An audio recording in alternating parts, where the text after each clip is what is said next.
Hi, my name is Michael Cramm, and I wanted to take a short video to tell you a little bit about who I am and what I do and why meditation is so important in life. So to start off, I'm a naturopathic doctor, and I have done that work for over 35 years. And if you don't know what a naturopathic doctor does, I work with nutrition, the things that you eat. And the most important aspect in what you eat is that everybody actually has a very individual diet. So there are many different diets out there in the world, but if it comes down to it, you have to figure out what you can eat and what is not good for you to eat. It is as simple as that.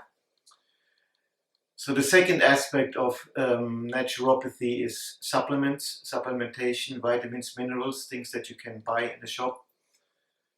And the crazy situation there is that they're actually originally in food, but then they're being taken out of the food. So you got to put it back into the food. So, and again, in a way, it's fairly individual what people have to get as supplements and vitamins. Then the third aspect is breathing. Breathing is really important because when you are not breathing naturally, you breathe usually too fast or way too slow. Both of that is a sign of stress in the body. And when you're stressed, you do not get all the nutrients into your body. You basically have a different body. So it is really important in some stage to correct that. Then the fourth aspect would be exercise, the way you move. And I had done a lot of yoga asana in my life. And additionally to that one, I've done for quite many years Qigong and Tai Chi, which are Asian arts. So they have been very dear to my heart, and I love doing that. So what naturopathy also teaches on top of that is what goes on in the mind and what goes on in the emotions. And that is really important, because if you have stress factors in your mind and you are not aware of them, your body will change. You breathe differently, you eat differently. The same for emotions. So it is really important for a naturopathic practitioner to take the time and talk to a client to find out what goes on in the mind, what goes on in the emotions, and then create a eating system that is based on that, and behavior system as well. Now, if it comes to the mind and if it comes to emotions, the most powerful influence that I have found in my life is meditation, which is why I teach meditation. And in my life, meditation started to come in when I was about 16, 17 years old, and the reason were girls in school. I had a lot of girls around. I was a single boy. Saw them everywhere on the street. And I had stuff happening in my body when I saw girls. I thought, I didn't know what it was. Is it sexuality? Is it love? Is it spirit? I didn't know what it was. But it was very strong, and I needed to figure that out. So I decided to talk to my mother about it, and then she basically said, well, Michael, you're a boy, you'll figure it out eventually, just wait a few years. And for me, that wasn't really good enough an answer. It was sort of pushing it aside a little bit. So I kept looking, and eventually I had the idea that maybe I should try meditation, because I had read that meditation is something that comes from Asia, very old, and it really helps people to concentrate. So I went to the library and I got a book about meditation. And the book was really good. It said very correctly, if you want to meditate, best is to go somewhere where you can be undisturbed, and then you close your eyes and you watch your breathing in and out, in and out. You keep doing that. And then you watch for other things that are happening inside of you, especially what happens in the mind and what happens in the emotions. So I thought, wow, this is not difficult, I can do that. And when I first did it, it took about 2 minutes and I was asleep. So I figured that there is something that doesn't want to let me meditate. So I tried again, and I tried again. And what happened in that period was that I noticed that when I meditate, even if it's only 10 or 20 minutes a day, something happens inside of me. I notice I'm not as reactive anymore, not that emotional anymore. And I can actually have a little pause before I answer the question that is being put to me. So it was really good. Before I was much more impulsive. So long story short, that quest went on. So eventually I got into reading spiritual teachings, and there were quite a few around already in those days when that happened to me. And I came to a point in my life where I realized that I can't find the answer to all of that in Europe, where I was living in Germany. So I figured that, okay, now I'm going to interrupt my studies. I was studying art at the time. And I'm going to go to India. I'm going to go somewhere where I can learn about the spirit. It was a very interesting journey already because I went overland and I ended up in Istanbul first and met Sufis, which are not easy to find, but it just happened to me that I met Sufis. And they invited me to stay in Istanbul, but I didn't want to be with Sufis. I wanted to be somewhere with some Indian teaching, I felt. So I kept going, and then I ended up in a Tibetan monastery up in Dharamsala in the north of India. That's the place where the Dalai Lama lived at the time. He wasn't there. And I got a little room there and I studied. I had a book and it gave me very precise instructions on how to meditate. So I did that, and it was very successful for about 3 weeks, and then a girl turned up. And she also wanted to study. And I noticed that it not working for me. If there is girls around and I can't figure out what goes on between girls and me, then I won't be able to be sitting in a monastery. It didn't feel right at all. So she was on her way down to an ashram, so I went also to the same ashram. And there were a lot of people that were fairly crazy the way they talked. They talked much more from their own intuition, what was going on inside of them, and not so much this surface talk that I was used to when people talk in Germany. It was very, very interesting. So I decided I'm going to stay. This is a great place, very alive. And eventually I ended up staying with that movement for about 12 years. Did a lot of different things. Very, very interesting. But then after 12 years, the master died. And I was at the time in Australia, and I figured that, okay, now, if there is no spiritual master around, there's no point for me to stay with that teaching. So I went out. And it didn't take very long before I was invited to meet another spiritual teacher, again through a woman. So I went there, and then he talked a lot about love between man and woman, and why that is so utterly important, that love stays alive, that love is being lived. And everything what he said just went right into me, everything clicked.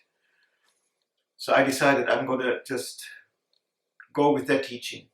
Whatever it takes, I'm going to go with that teaching. So a few years into that teaching, I met my wife in that teaching, beautiful woman. And I decided that, if there's so much love there, why don't we just do that all together? It's much, much better. And so we just got married, started to live our love. And somewhere a few years after that, I think it wasn't that long, it was in 2003, Barry Long, the spiritual teacher, died. And when that happened, it happened to be on a day which is very important in a person's life, as far as I have learned. It was my 49th birthday, and it has to do with an alchemical rhythm into which I don't want to go any further right now. But it had an enormous influence on what was going on inside of me, because I realized from that day on, no more spiritual teachers for Michael. So that day when Barry Long died, my wife Mario and I were already living in Helsinki. And we decided to live everything that we had learned, what comes through her own intuition, what comes through my own intuition, to put it all together and make a living out of it. So I put it into my naturopathic consultations as best as I could. And Mario was doing yoga a lot. So eventually she decided that we have a yoga teacher training where we educate yoga teachers. I thought that was a wonderful idea. So my part in that teacher training became the medical aspects, the anatomy and physiology. But also what I did was that I started to teach meditation to the people, because I already had the sense that meditation is so incredibly important. It needs to be taught. And I did that for about 12 years. So, and another very important thing happened within those 12 years was that I became very interested in quantum physics. And I did not realize that quantum physics had been around for almost 100 years, being put to the side because it is difficult to deal with that in practical work. And when I went in and I touched the quantum state of being within me, I went through the physiological body, and it's possible to do that through the spirit. You go in and you go deeper and deeper and deeper and deeper. And I ended up in a state where there was no more matter. There was just pure energy. It was an amazingly beautiful energy field. And it was me. And I loved being there. I still love being there. And then when I got back out of that state, I realized that when I come back out, I don't feel as solid as I felt before. I feel a little bit more like an energy field. And that was very interesting, because when I was in that state, thought patterns, like you are Michael, it's a thought pattern, wasn't as solid anymore. Emotional patterns were not as solid anymore. So the more I did that, I realized that in that state, actually, I can easily change who I think I am, who I want to be, how I want to feel, all of these things, because I'm going into that field or ocean of energy and recreate who I am. And that is a possibility that we all have. One of the reasons why I teach this. So in 2022, with all the things that were happening in the world, I came to a point where I suddenly realized in January of 2022 it was, that now enough is enough. Now it is the time to be 100% who I really am, to live the spirit. And I meditated with that a lot. So the outcome of those meditations was that the most important thing to live is love. And love is the energetic source of the whole of the existence. The whole of the universe is based in love. And that love can be lived between man and woman. That love can be lived between man and nature. That love can be lived between man and the whole universe. It's an inner state of love. And love is open. Love is in the moment. It's a very beautiful state, but it does not shut down. So it stays open and it stays receiving. It's a beautiful state. So love was the most important aspect of what I was looking at. Then out of that love came knowledge. And knowledge was really knowing clearly what is going on here. And looking into that, I could see that we have little bits and pieces of knowledge that we learn in school and that we learn maybe through books. But the real knowledge always comes from within. And that knowledge communicates to you, read this, do this, practice this, meditate on that. It's an amazing state. But what was important was that I dedicate myself 100% to it. Not 99%, it had to be 100%. So with that came joy, because I had learned that joy is an emotion. It comes and goes. You get something beautiful and that's great, you enjoy it. but it doesn't last very long. So the real joy is in you all the time, underneath. You get born with it. You can see it in babies. They laugh very easily. It's a beautiful state inside. So it was important to live the joy of life together with the knowledge and with the love.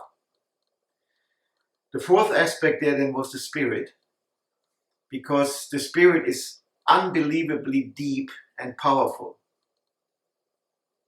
And it is accessible to us, but it is only accessible in the now, in the moment, which is an incredible state.